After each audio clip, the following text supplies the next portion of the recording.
Bakausap natin live si Pambansang Kamao Manny Pacquiao.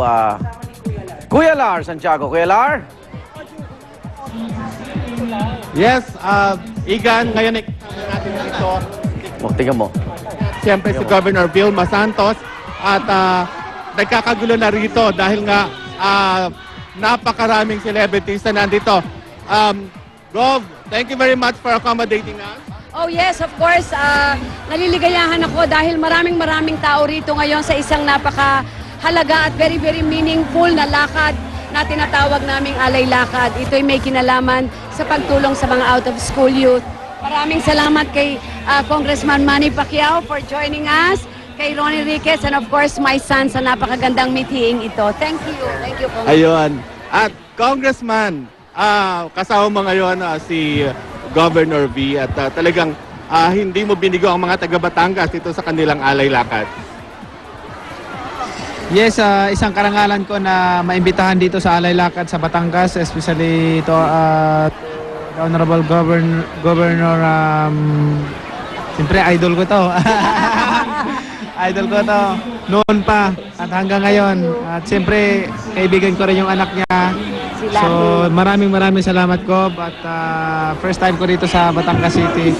So, Mahal ka rito, Congressman. Mahal ka rito ng Batangas. Manny, mahal ka. At siyempre, Congressman, susunod si Ate Bina lang imbitahan mo sa Manny Anytime. Prizes.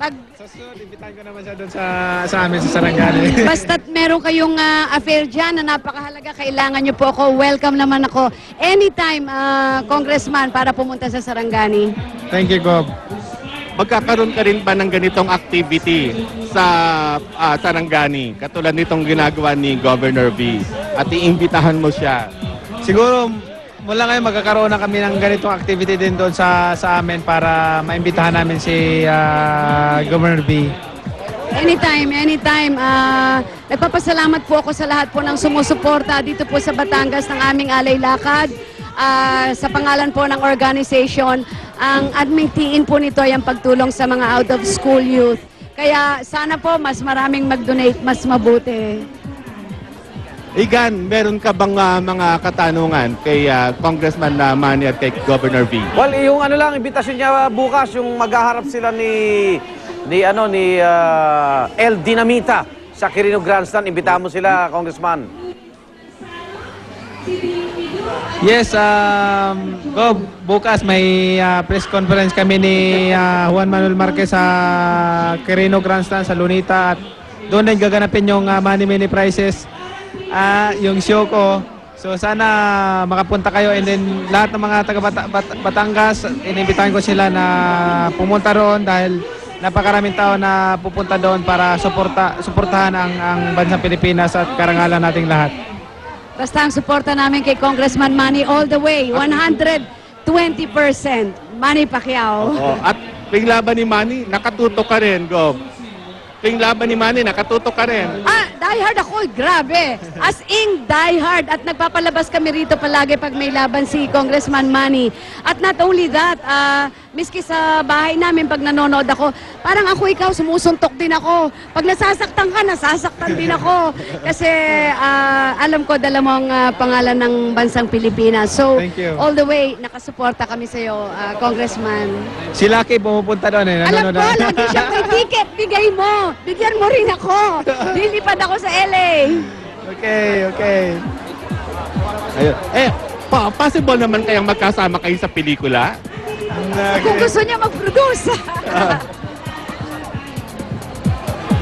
Possible ba, Manny, na magkasama kayo sa pelikula ni Governor V? Pagka may time kami at hindi na kami busy dahil pareho kaming public servant, so nagsiservisyo sa tao. Ayun. So, yan ang priority, no? Yung public service muna. Okay, kukunin ko ulit ang pagkakataon na ito para magpasalamat po sa lahat-lahat po ng sumuporta sa Alay Lakad. Maraming salamat sa lahat po ng organization, sa lahat po ng sektor. Sa inyo lahat, mga kaibigang media, maraming salamat po. Again, Congressman, maraming salamat.